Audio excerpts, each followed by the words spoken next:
the June 5, 2018 meeting minutes that were distributed to the board in advance of this meeting. Are there any questions or comments on the minutes? Hearing none, I would entertain a motion. Move to approve the minutes. Thank you. Is there a second? Second. All those in favor, please say aye. Aye. Any opposed? Motion carries. Thank you. Next item is continuance requests. Are there any continuance requests tonight? Hearing none, we'll move on to continued business. And the first docket number is 2018-12-DSV Pulte Homes / Little League International. Please approach the podium and state your name and address for the record. Good evening, Mr. Chairman. For the record, my name is Matt Price. I'm here tonight on behalf of Pulte and Little League. I had given prior advance notice to Mr. DeLong that we were going to formally, and I hereby am formally requesting the board's approval of the withdrawal of our application. Thank you, Mr. Price. Any questions or comments for the petitioner's representative? What happens if we don't want to accept his withdrawal? Counsel? You could proceed on the matter on your own. You could proceed and take action on the request. He has asked for withdrawal. That's up to you. I don't have a problem making a motion to approve what's been requested.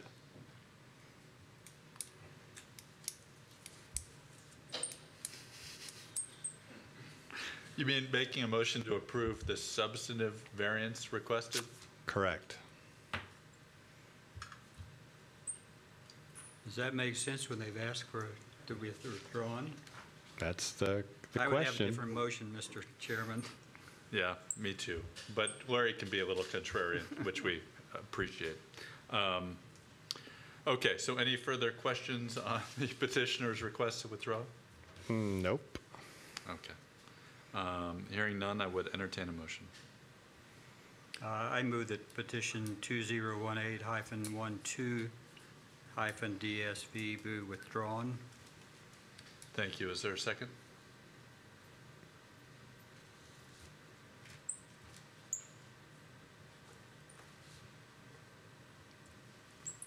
Can I second the motion? Second. All those in favor, please say aye. Aye. Any opposed? I'm opposed. Okay. Thank you, Larry. Thank you, Mr. Price. Your matter is withdrawn. The next docket number is 2018-18-DSV S. Bachelor. Please approach the podium and state your name and address for the record.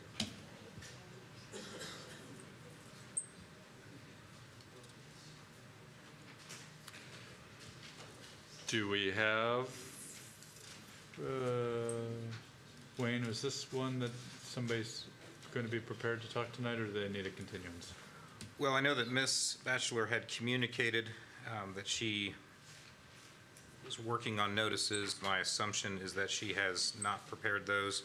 What I would suggest the board do this evening is indicate that you'll, if you're so inclined, is to grant one more continuance with the idea is to not clog your docket and remove this matter from your docket at next month's meeting if she is not prepared to go forward.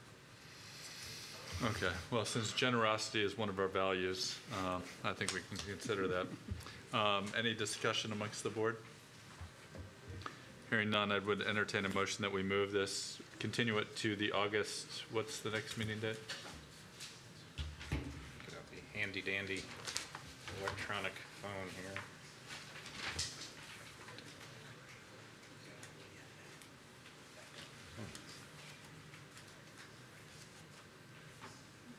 August 14th. Okay, to the August 14th meeting, I would entertain a motion.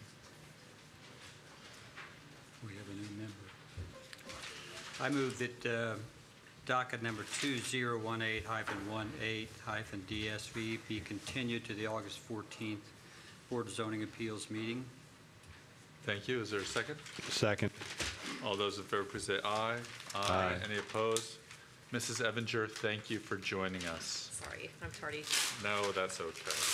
You missed a teeny bit of excitement, but that's okay. The next item on our agenda is docket number 2018-19-DSV Wildwood Designs, Inc. Please approach the podium and state your name and address for the record. Good evening. My name is Jeff Jacob. I'm an attorney with Jacob, Hammerly & Johnson here in town with 1620 West Oak Street. I'm here on behalf of Wildwood Designs and Prized Properties, which are actually the co-developers of this project. And both principals are here this evening.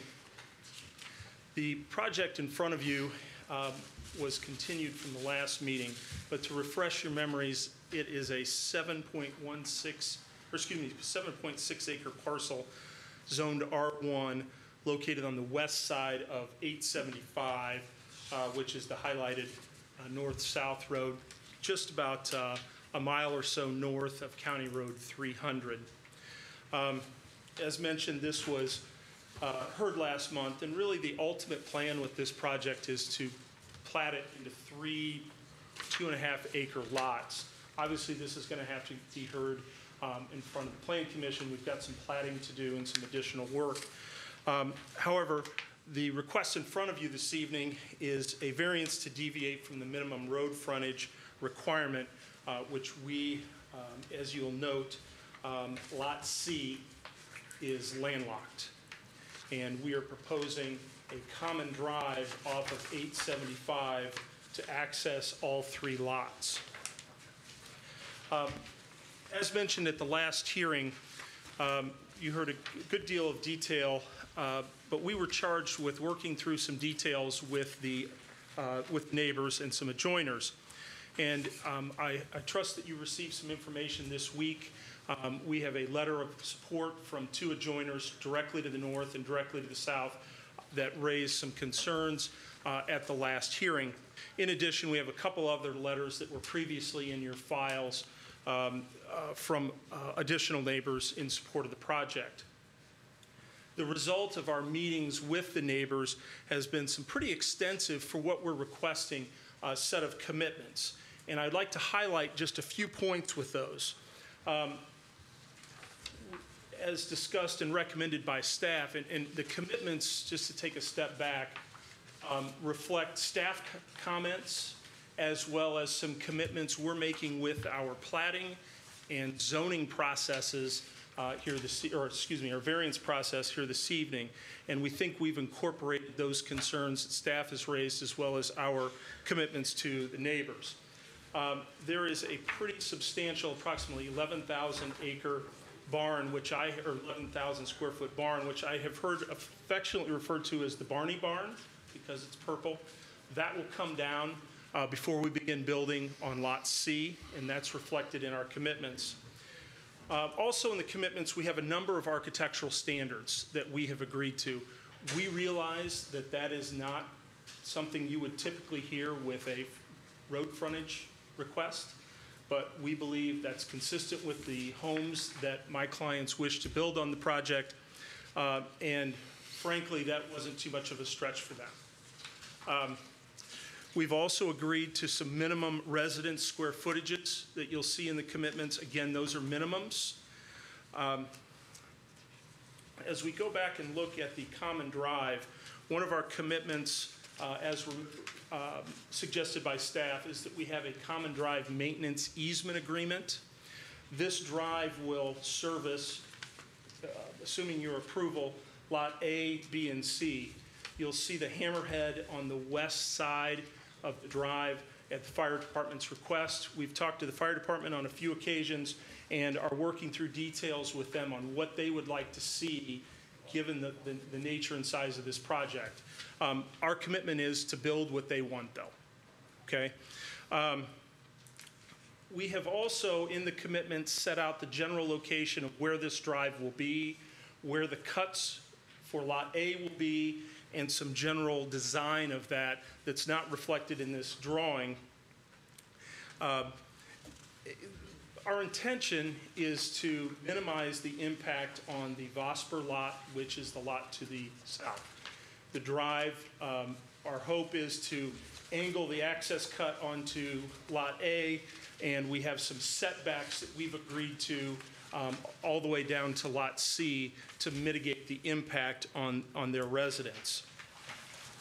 We have also agreed to some structural setbacks for the primary residences on lots A, B, and C.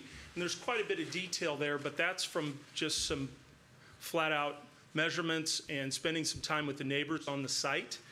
And our goal is, again, to mitigate the impact on the lot to the south, the Vosper residence.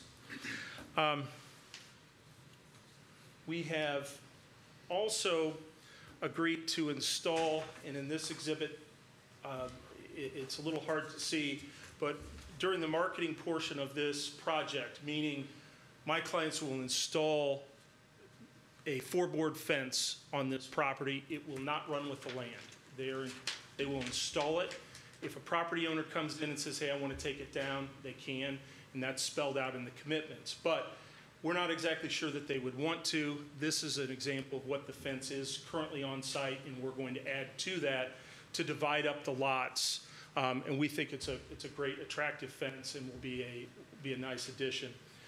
This is just the lot to the right-hand side of the photo is ours, and the left is the adjoiner, just showing a little bit of the character of the area.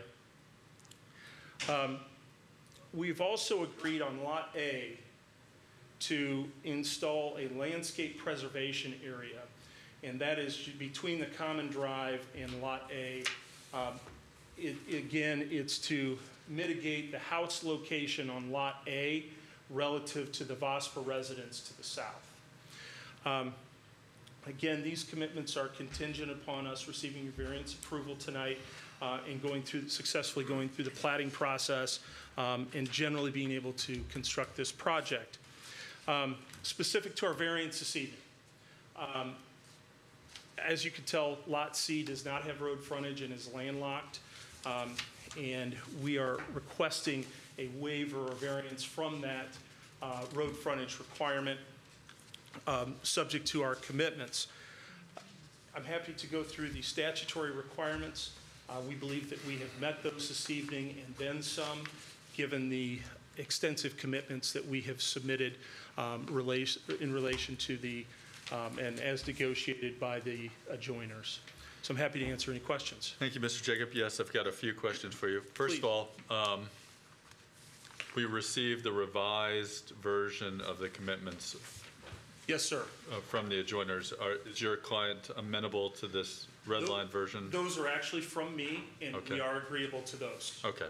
If you turn to those, section number 2, first page, it talks about demolition of the existing barn will commence within 30 days of the issuance of a building permit. Yes, sir. When will that be complete? I'm more concerned of when it all comes down than when you first hit it with a hammer. I would believe we would be amenable to prior to the issuance of a C of O. It says will commence within 30 days of the issuance of the building permit. And it would be resolved prior to the issuance of a certificate of occupancy. Okay. Is that everybody good with that? Okay. I think we just want a little bit of clarity there. That's fine. Okay, so if I add that language, That works for us. okay. I mean, the one has to be. Remember, you guys state your name and address for the record. Hi, David Shanebaum. I'm principal of Wildwood Designs in partnership with Prize Properties. We're developing the subject property. The time, we can establish a timeline if you like. If you're fine with pinning it to the C of O, that's best for us. One has to happen before the other. Got it. Perfect. Okay. Sounds good.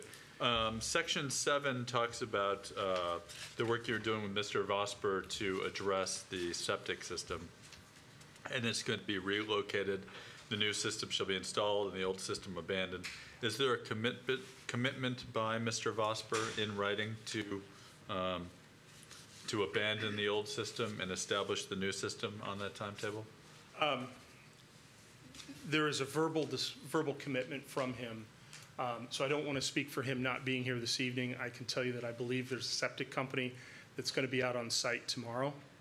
That may change a little bit with rain. He was fine with that timeline. Okay. So there's it would no be issue. helpful to have because you cannot control this, right? This is his septic system? It is his septic on our property. Right. But him putting in a new system is not something you can control because this could be on his property.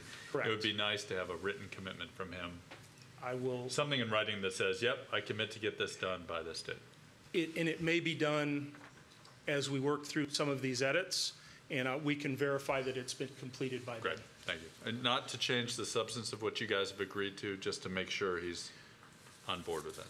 Yeah, And I then- think we would probably be the ones screaming about that. Just from an enforcement standpoint, we would like it Right. non-operational. I agree.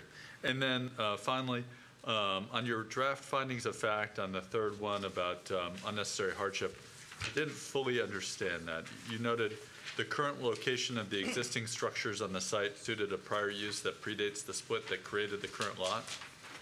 So How's that I will, not having drafted these and having gotten involved in this after the filing of this petition, I will admit that that does not read exactly as perhaps I would have drafted. I believe the intent is that these properties were all one at one point, and there are some setback issues, there are some septic issues creeping onto other properties. And I believe that our intention is to say that we're hoping to fix some of those problems by way of this finding. If you, Or in other words, to make this developable and to not do flag lots, which we discourage, this is essentially what you need this to is do. essentially what we're requesting. Okay, thank So you. I'm Just happy wanted to make sure edit we that. had Yes, yes, sir. cleared on that. Any other questions for the petitioner? You said you do not have agreement from the fire department, but will achieve that agreement. You'll do what they ask in terms of, I think they were concerned about turning around equipment back there, safety equipment in case they needed to get there. Correct. So I have spoken to the fire department, a couple of things that they were looking at. To be clear, this is a common drive. It's not a road. It's not a private road. It's not a public road. And I think there was a little miscommunication about how that was presented. They initially wanted an 80,000-pound rated road, 20 feet wide. And not only did we not want to build that, the neighbors didn't want to see a thoroughfare there. So our commitment is obviously to work with them. Our design with the hammerhead reflects some of those discussions. We anticipate that this will be a 16-foot drive with potentially some gravel shouldering. And this turnaround reflects what they would like to see. So we think that we're part of the way there. The onus will be on us to do that and make sure that some of the setback requirements in our turnaround for them works. Does that answer your question? Okay, I think so. Okay. Any further questions for the petitioner?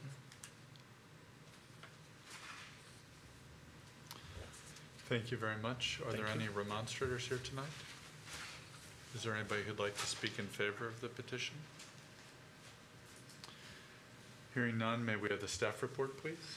Thank you. Staff is supportive of the petition and certainly is supportive of the proposed commitments and certainly applauds the petitioners and the interested parties in working through the details here. Certainly does not change staff's support for the petition, but certainly the items that have been identified make the petition even better.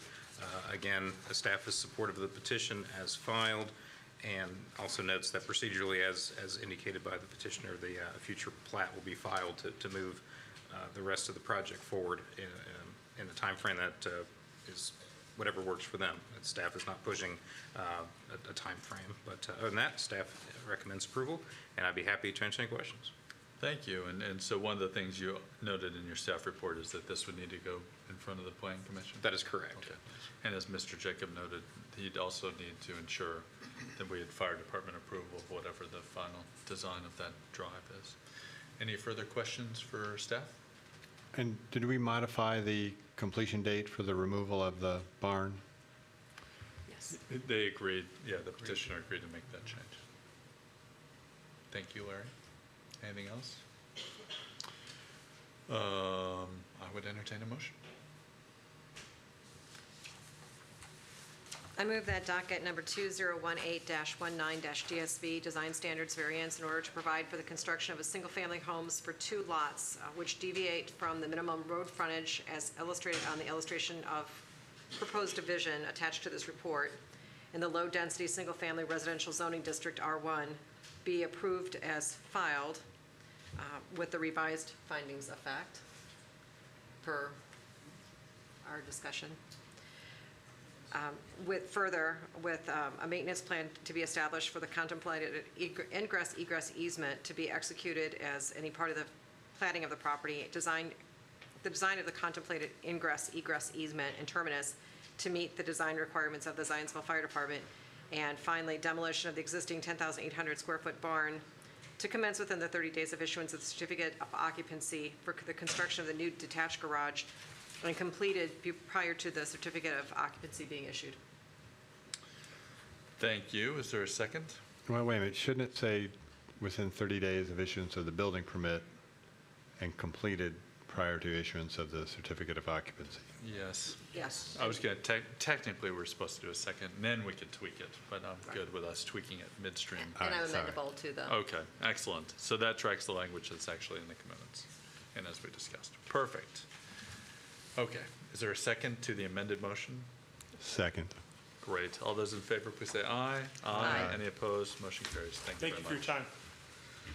The next item on our agenda is new business. The first docket number is 2018-22-DSV, M. Applegate. Please approach the podium and state your name and address for the record.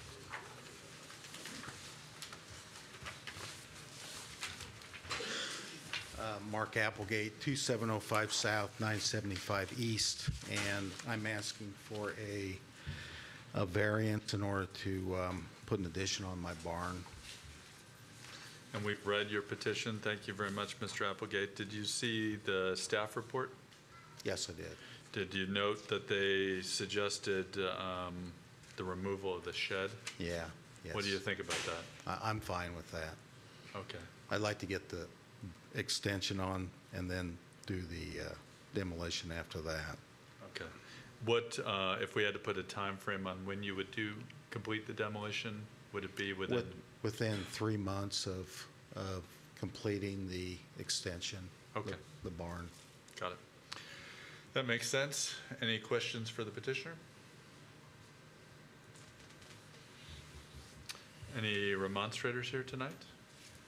Anybody who wants to speak in favor? Nope. Wayne, may we have the staff report, please? Thank you. Staff is supportive of the petition as filed. As noted in the staff report, we had actually suggested 9 months from the time of the completion to take the barn down. Certainly, we're not opposed to lessening that. Again, staff is supportive of the petition as filed, and I'd be happy to answer any questions. Thank you, Wayne. Any questions for staff? Hearing none, I would entertain a motion.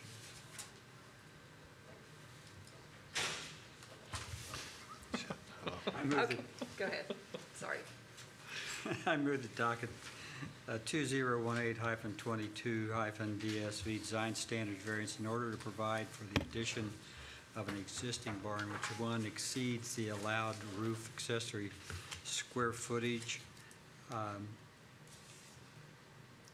providing for 1,000 square feet of additional roofed area structure in association with a 4,580 square foot dwelling, while requiring the removal of the 160 square foot utility shed within 3 months of the occupancy of the proposed accessory building. Thank you. Is there a second? Second. All those in favor, please say aye. Aye. Any opposed? Thank you very much, Mr. Thank you. Applegate. The next item on our agenda is docket number 2018-23-DSV, C. Gregory. Please approach the podium and state your name and address for the record.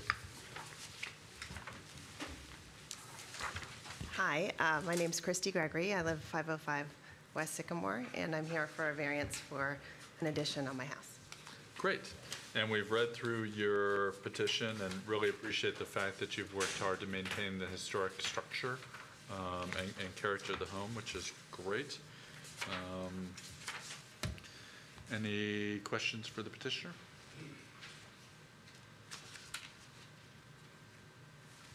Thank you. Are there any remonstrators here tonight? Mr. Price, I see you're on the list of neighbors. Okay, okay. So for the record, Mr. Price said he's for it. Thank you. Wayne, may we have the staff report, please?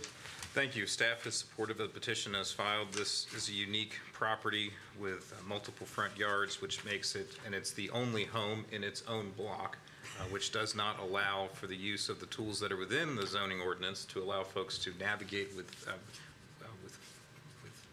ease through these types of challenges. So we do appreciate the petitioner diving in here and working through the issues through the proper process, and I'd be happy to answer any questions. A one-house block. Some really lonely block parties. Wow, okay. Any questions for staff? Hearing none, I would entertain a motion. I move that docket number 2018-23-DSV Design Standards variance in order to provide for the addition of an existing single-family home which will, 1, exceed the required lot coverage of 35% to 39%, and will, 2, provide for 6-foot front yard setback from Fifth Street, as further described in the exhibits in our reports, in the Residential Village Zoning District RV for the property located at 505 West Sycamore Street be approved as filed. Thank you. Is there a second? Second. All those in favor, please say aye. Aye. Opposed, motion carries. Thank you very much. The next item on our agenda is docket number 2018-24-UB relating to 7300 Hunt Club Road. Mr. Price, please approach the podium and state your name and address for the record. Certainly, Mr. Chairman. Again, my name is Matt Price, here tonight on behalf of Marland and Tanya Villanueva. And I have an address of 485 West Sycamore Street here in Zionsville, Indiana. I have just a few handouts I'd like to give to the board, and I'll kind of take you through our proposal, and then we're available to answer any questions that you might have.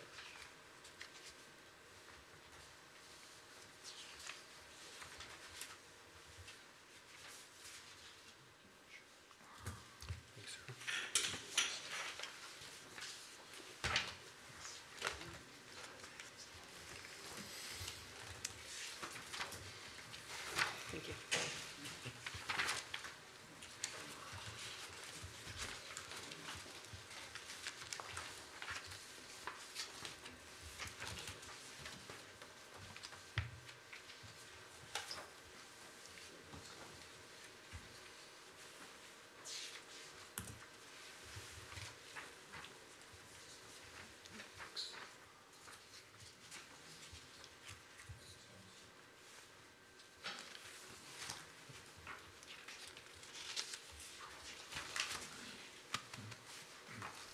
Again, here tonight on behalf of Tanya and Marlon Villanueva, they are proposing to purchase the Hunt Club clubhouse located here in Zionsville. As the staff report indicates, it's in the residential equestrian district. It's on a parcel that's just over 5 acres in total area. Behind tab 1, we show kind of a general outline of the site itself. It's on the north side of Hunt Club Road, well removed from existing residential structures, and has been used as a gathering place, first initially for the club itself in connection with its activities, both ceremonial, recreational, and then also for its members to have more as a personal amenity for use with regard to birthday parties, graduation parties, wedding receptions, things of that nature. In more recent years, it's actually been opened to the public by reservation. Various online services make the facility available for, you pay a reservation fee, and then you can host an event yourself at that location and independently of any association with the Hunt Club itself. The building is kind of very well suited for this type of a use. The main room is 55 by 37, so it's a large kind of open area. One of the central features of that room is a very large stone fireplace. It's still functional today. It's really quite striking, making it a very beautiful venue. has a small kind of self-service bar, and then what I would call kind of a prep kitchen. You could do cooking there for small numbers of people. I think the way it's been used in more recent years is as events are catered, it's a place where you can kind of get the food that's already been prepared, ready to be served, rather than actually cooking it at that location. It's certainly not a commercial kitchen by any stretch. And it has restrooms that look very much like more of a public facility type restroom as opposed to a residential type feel to it. The clubhouse itself was built in the 1960s, and it comes with not only did it serve as a clubhouse, but it has some area in front of it that can be used today for parking and has been used today for parking for events. So it's a large open area. And I think they historically even used it for some of their kind of training or exercises, if you will, field movements. It's a big enough area that you could use it for equestrian type uses and functions. The Villanuevas are in the audience this evening. They currently live in Avon, Indiana, and they have 2 high school age children that they would like to see complete their high school education in Avon. Their intent is to eventually move here and most likely live on site and adapt the structure to include a home as well, so that there would be an on-site type manager, if you will, for the facility. As far as in between now and that time, they would like to make the facility continue to be open for use along the lines as it's used today, where a party could reserve it, pay a reservation fee, have an event catered by invitation only, so not open to the public type events, but use it as what we're calling a recreation hall or a public gathering place for events, a venue, if you will. They envision using the clubhouse for 4 to 6 events per month, primarily focusing on weekends, Fridays, Saturdays, and perhaps a Sunday, mostly geared towards wedding receptions, with some other uses like wedding receptions, graduation party, anniversary party, birthday parties, things of that nature. They haven't foreclosed the possibility of a weekday event, but they don't view that as being really what the focus is. Certainly, there may be one from time to time. It has historically been used for some kind of meeting space, like a corporate type retreat could be staged there, held there. Certainly, that might be something that could be done during a weekday, but again, not their focus. And again, I think I mentioned all events would be done by invitation only and would be catered. So they wouldn't be, their intention is not to prepare food on site.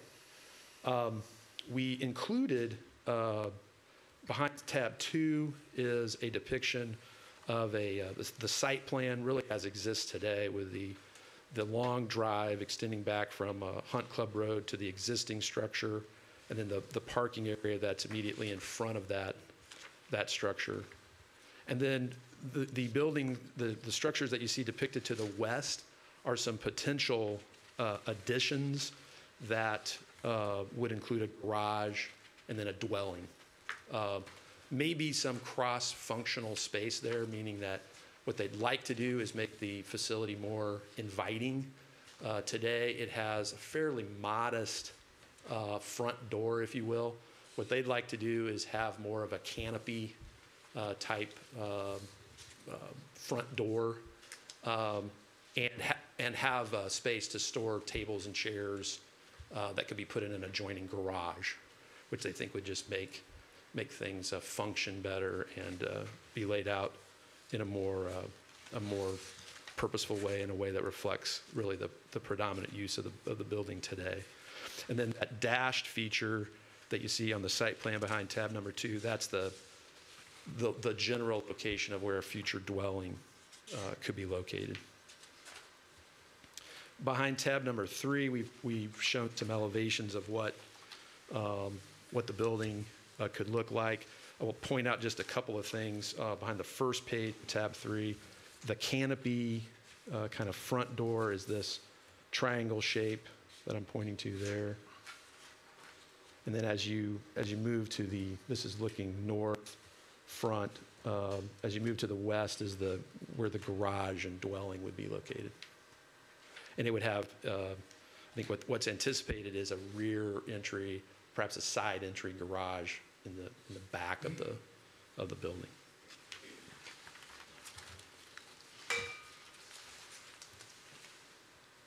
Then behind the subsequent pages, it shows some other elevations. One other feature I'll note is that in speaking with staff about the potential addition of some dwelling space, we were advised that that would need to be connected to the existing building. And so what we show is a kind of a pass-through, which is this linkage that's in between the existing building and the proposed additions with the dormer like feature attached to it. We did meet with adjoining property owners. The property is very well removed, so there are only a couple, but we met with those individuals, a couple of whom are here this evening, I see, and kind of talked them through what we proposed. They had a number of, I would say, very common sense approaches to kind of keeping each other abreast of functions, meaning that if you're going to have a function on a particular night, there were some things that they would like to see done that were very practical in nature, as far as having an appropriate sign to where you drive in to this building as opposed to driving into the neighbor's building.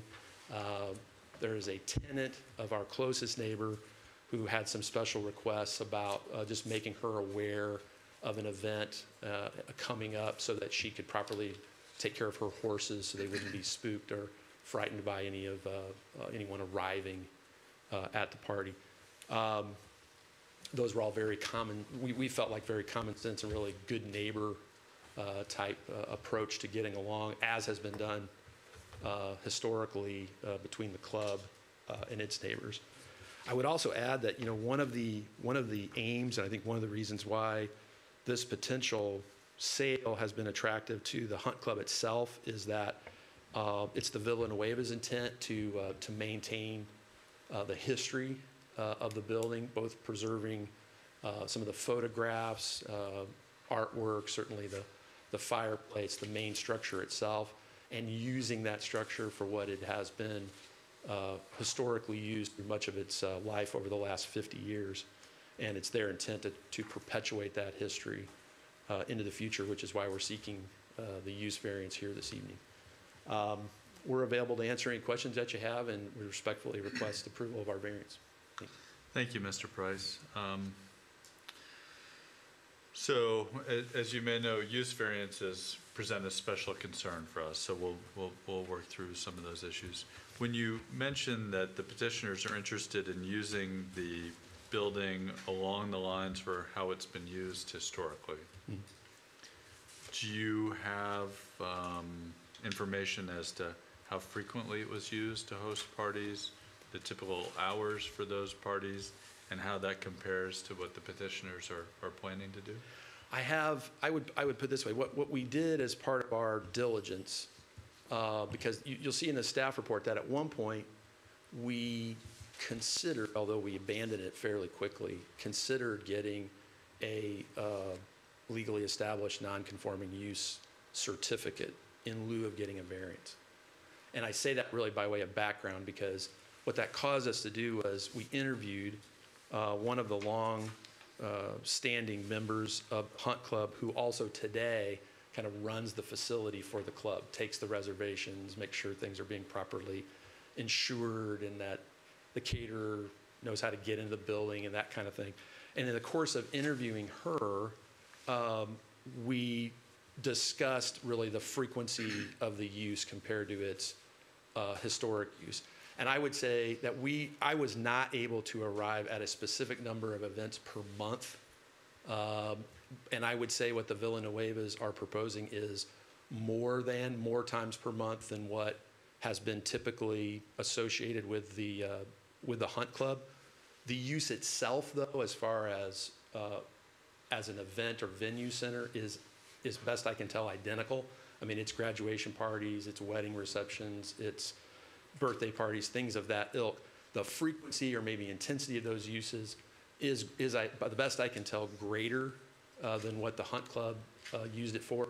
I think the staff report notes that well, that probably was more a function of conflicting with the club's own use of the building, as opposed to, certainly as opposed to the fact that they were hosting events when it didn't conflict. When it was available, they made it available. It was less available than it will be today with the Villanueva owning it and not having those conflicting club obligations. Right, the club had its own mission that was its kind of focus, with the other events really being ancillary to that. I would say, and this is a ballpark, and there may be others here who can answer this more specifically. The best I could tell was maybe once a month, 4 times a month, once a weekend, somewhere in that. So 4 times a month, and we think we're going to be 4 to 6. And that was inclusive of the club's meetings as well, the 4 times a month? I would say I was probably inclusive.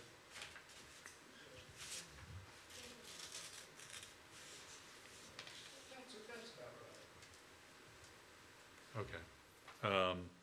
But presumably the club's meetings were not as intense an event as what you would propose for like a wedding reception? Or did they really get that happy? I talked to some pretty happy folks. Did they dance? They regularly dance? Was there a DJ? There was. That was one of the fun parts of the interview, and actually meeting with the neighbors too, was that they have even recently, like within the last couple of weeks, been inspected by the fire department to reaffirm their occupancy level, which was around, I think it's 186. And what I have, it's certainly not a large event center. I mean, it's not a 300 or 400 person event center, but the best I could tell is that, yes, it was used robustly when it was used, including DJs, including dancing, all types of things that you would normally associate with a wedding reception or a party that would have around 200 people. So, but less frequently than what your clients are a little less frequently. contemplating. Yeah, in fairness, yes. Okay.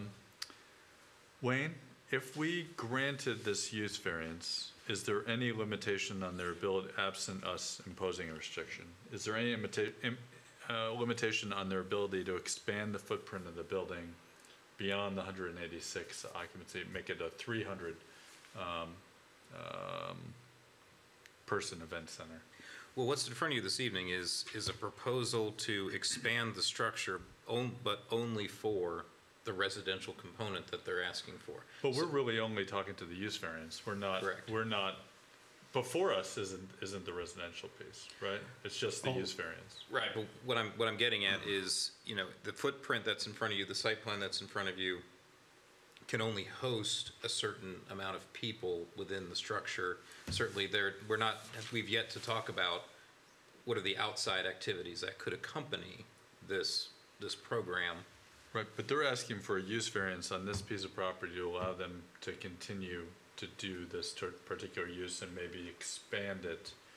I'm asking, if we granted that, could they physically expand this space? Not without another variance petition, but what we're not touching on is the outdoor operations that could accompany this project, where they could expand and have larger than 187 individuals, 186 individuals, because they have populated the yard with tents. So I think that's what you're asking. They could expand it just by default temporarily. By virtue of that. But how that deals with the septic system, and if they bring in, the nicer portalettes and those types of facilities, much like you saw with Keeker. Okay. And how many horses does a person count? If we're going to do apples to apples. I am not prepared this evening to discuss Okay. the You're not- rate and okay. volume of that Okay. topic. That sounds good. Okay.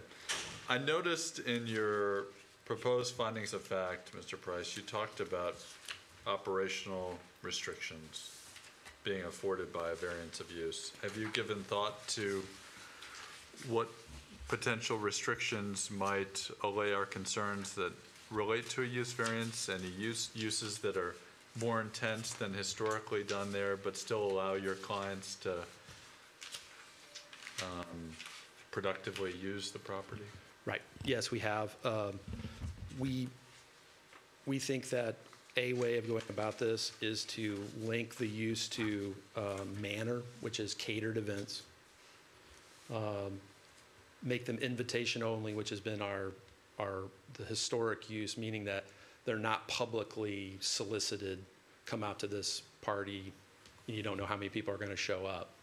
So they're by invitation only. As far as frequency, we had talked 4 to 6 events per month. And again, that was based on historic usage and I think being realistic that we weren't going to have the same restrictions as far as the conflicting mission, but still within the realm of being close to its historic use. We had not set limitations on the number of people to attend, but I think as Wayne was alluding to, we are limited by the physical structure itself. And we're not seeking to expand the structure to accommodate more people. We are seeking to make it more attractive with the canopy, and we, as part of building a dwelling there, there may be some portion of the dwelling that's cross-functional for storage, is basically what we're saying. A But place not to for put the tables and hosting chairs. of the actual events. Not to host the actual events. Okay.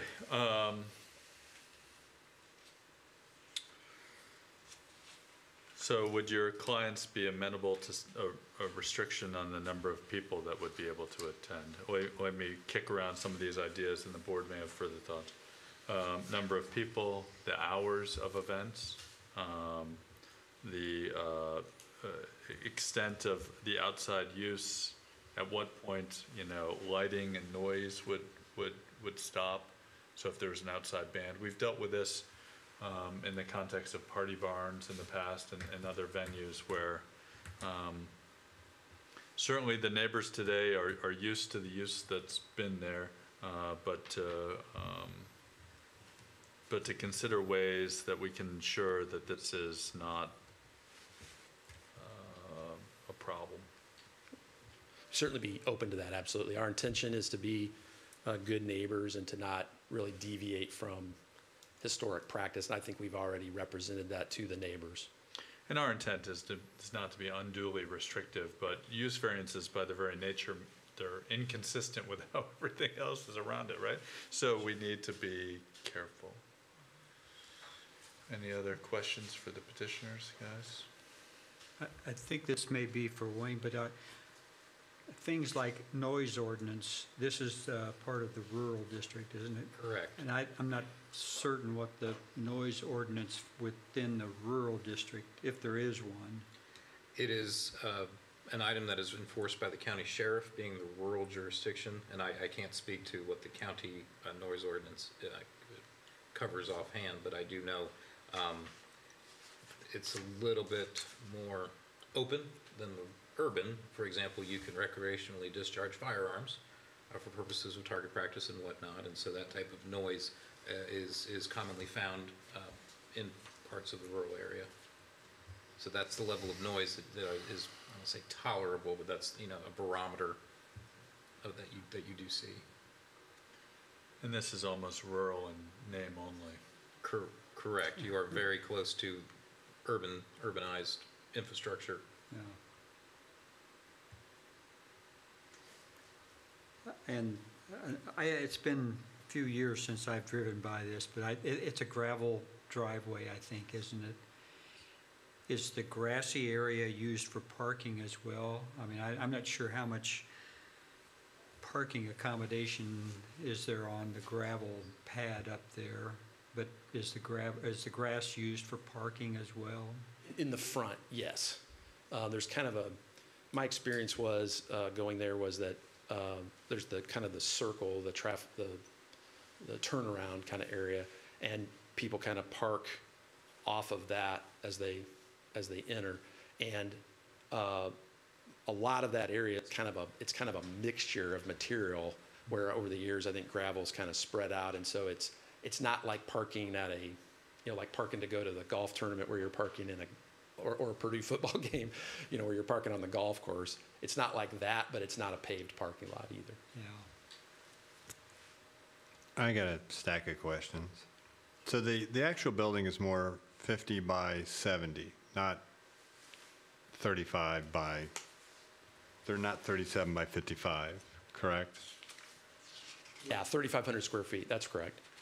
But you said it was 37 by 55 feet, which is 2,000. The great room, and the main room inside the building.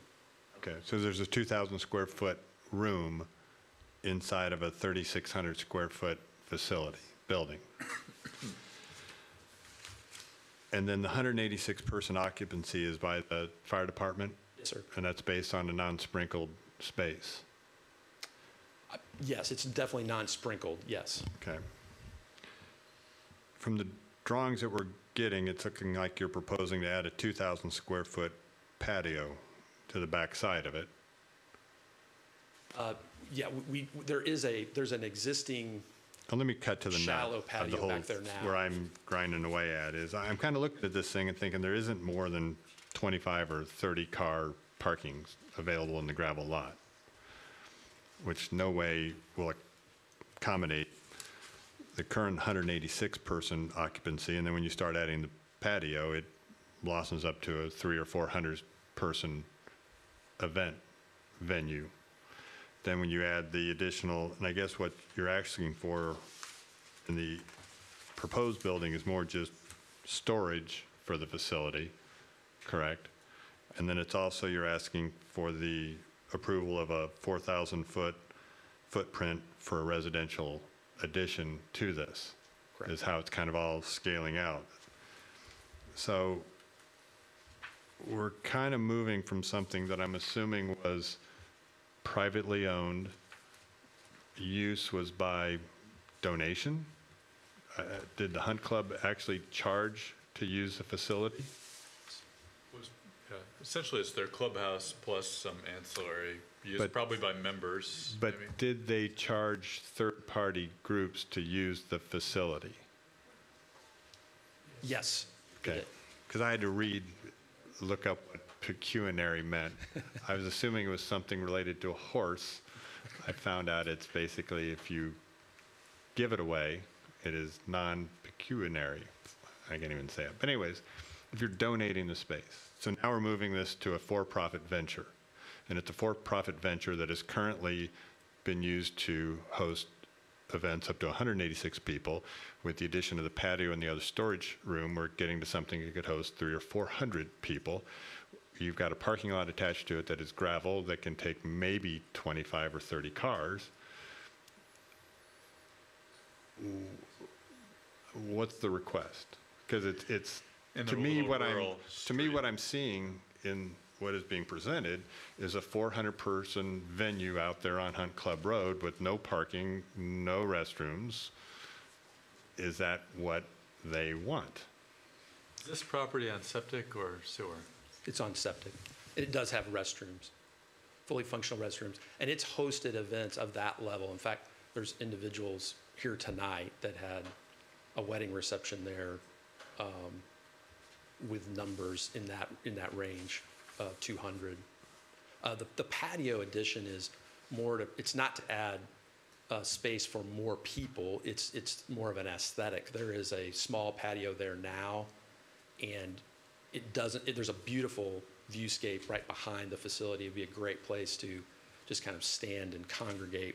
It's not intended to add, tables or people to the facility. Capacity. Not capacity issue at all. Capacity is driven by what the fire marshal allow you to do.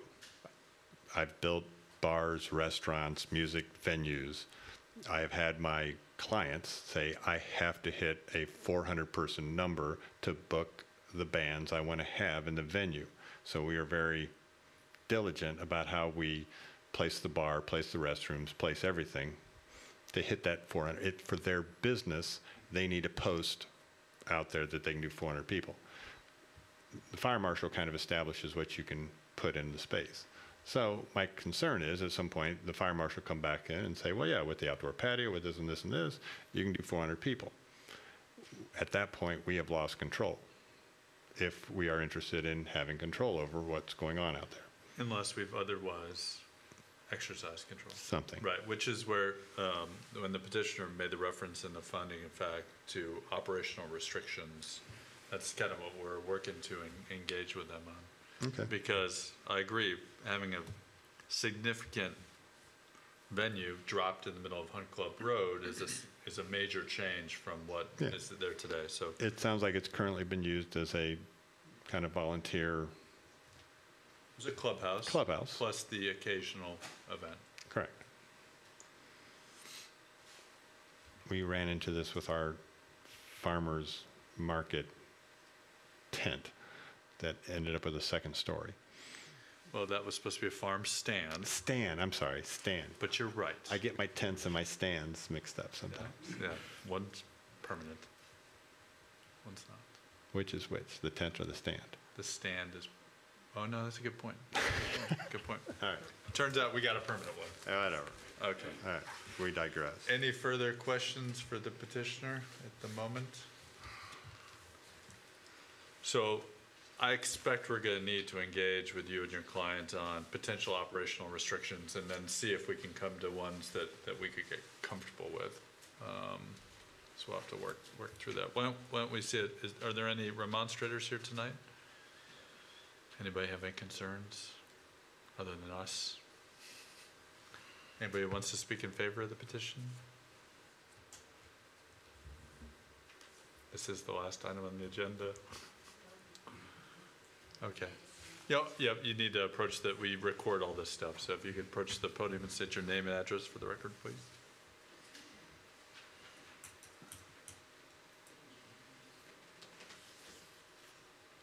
My name is Cindy Lamberjack, and I do want to speak in favor of it. Actually, I'm a Traders Point Hunt member, have been for a long time. My mom has been for a really long time also. So we've been to a number of parties out there. That building's very, it's special to us, has been for a long time.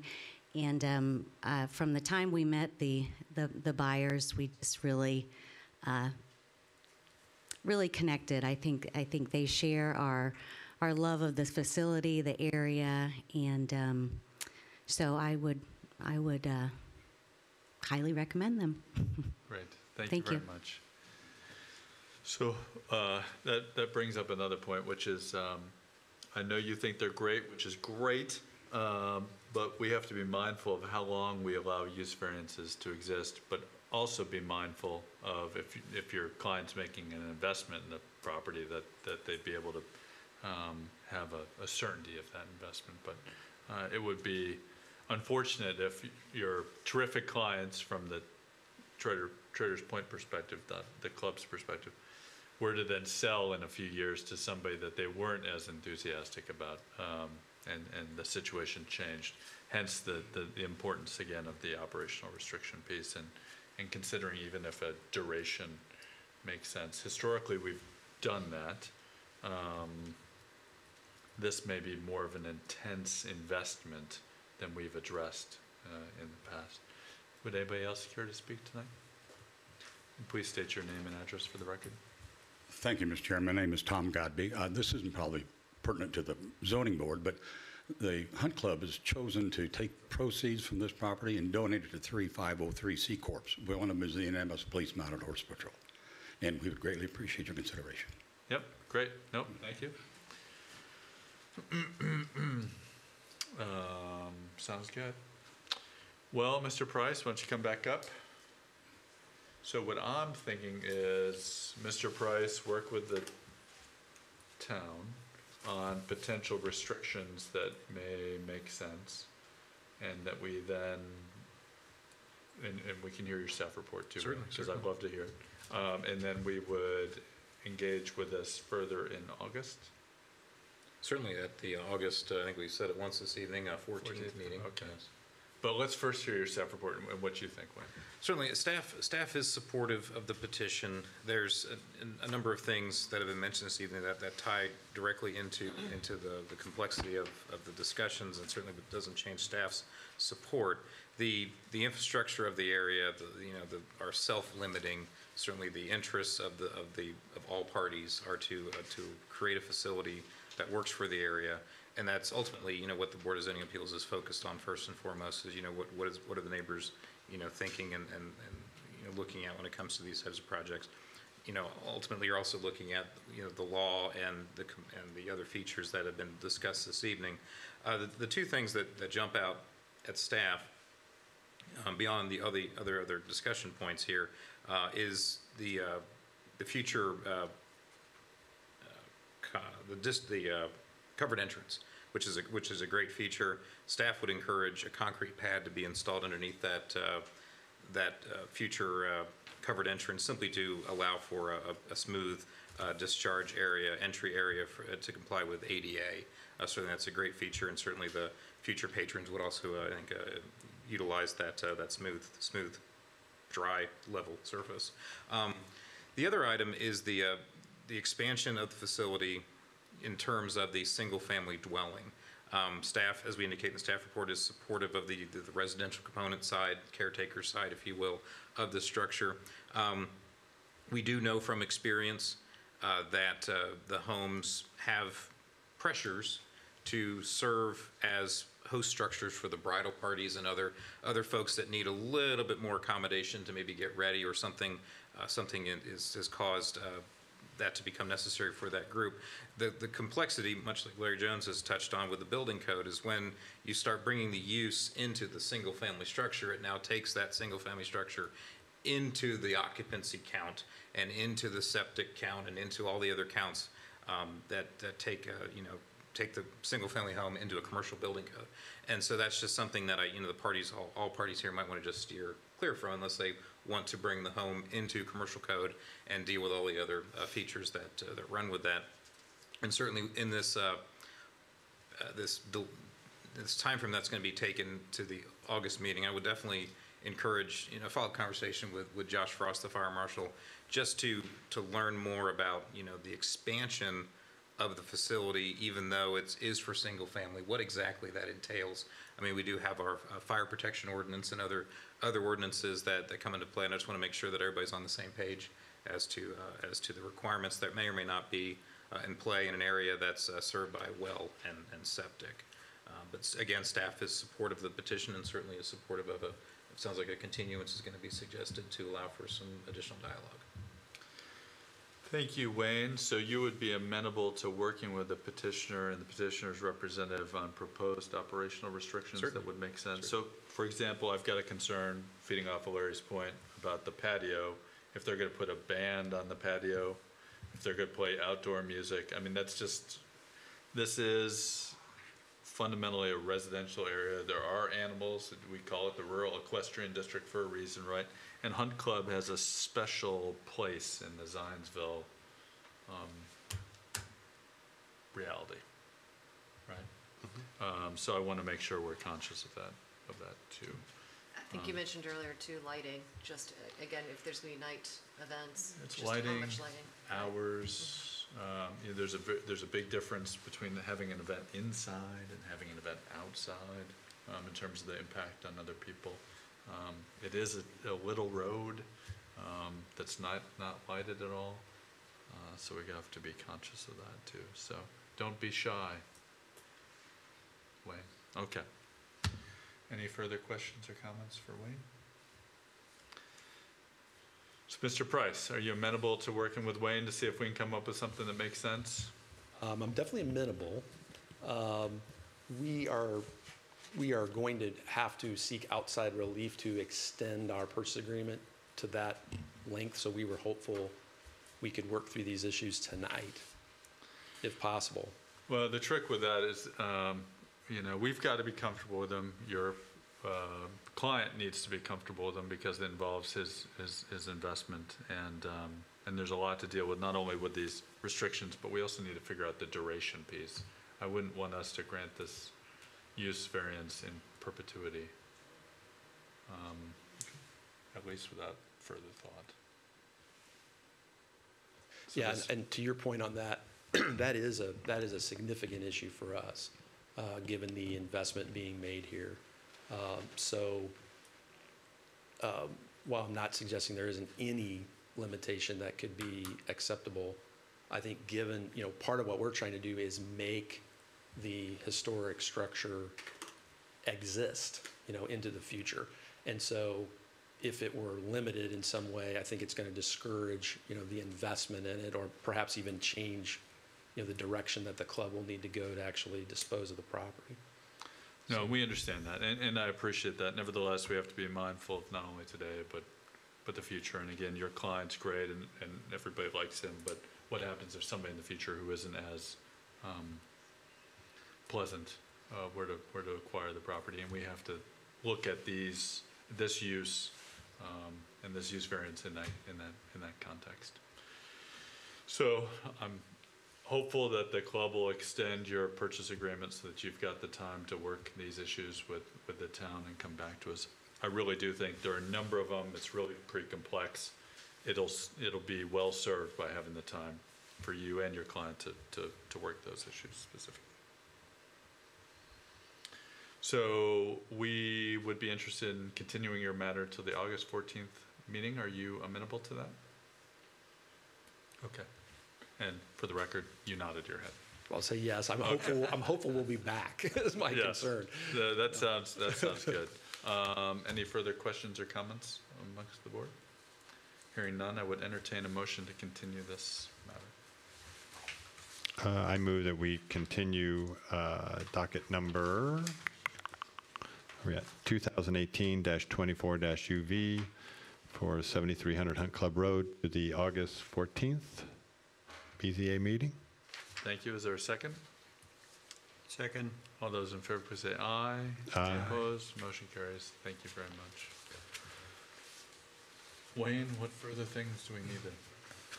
We do have the negative findings of fact for your review and adoption this evening related to the wireless tower proposed on 875, as well as the negative findings of fact for your sign-off and review for B&D Homes, which is the project on Mulberry. We do want to report that for the Williams special exception and use variance, we have received a recorded version of those commitments so that we can wrap that project up. And we do want to note that while Fisher Homes still remains on your other matters to be considered, we have had yet another workout conversation with some parties related to that project, and we did issue a grading permit within the last 30 days to assist that project moving forward. So there is new life in the Ansley Park project, at least on paper. So hopefully that will translate to plat amendments to facilitate those variances that were granted some time ago to get that wrapped up and off your docket. When are we going to have certainty that those changes are made? Well, we're in pretty close communication with those parties that are moving the ball forward on that project. I do not have an answer as to any certainty. I'd like to think in the next 120 days we will have solidified the actions that will be taken. But you have in mind the fact that they've got these requirements to meet, and we're using available tools to ensure that they meet them? Yes. Okay. And just like this most recent meeting, we again reminded these parties that are stepping in to acquire this project, who I don't believe are related to the builder that sought the variances of this requirement. And so I would imagine they will either abandon those requirements because they're not interested in them, which are going to make things a little more complicated. In which case they'd be abandoning the variances, yes, right? Okay. yes. We should get clarity on that. Yeah, that's what we're working with them, and we did not, that clarity was not offered in the meeting we had about 2 weeks ago. But you granted them a grading permit? A grading permit, yes, for the subdivision itself, which was already under construction. Okay, can we otherwise not grant them anything further until we have clarity? Right, there is nothing further to grant in the toolbox, if you will. because the next thing they need is to record their plat in order, they needed the grading permit to stabilize earth that had become unstable from 18 months of neglect. So it's more of an emergency It's measure? emergency measure, but the next step is to record the plat. Well, there is no plat to record because it has not been, we've not seen an amended plat for review. Got it. So Okay, so you're going to hold the line until we Yes. get, okay, Yes. perfect, thank you. So we need to adopt on the record these two findings of fact, or do we just sign It's going them? to be signed. Okay, well, we're going to do that. Anything else that we need to address tonight? Thank you, Wayne. Anything else you guys want to talk about on the record? Okay. Hearing none, we're adjourned. Thank you.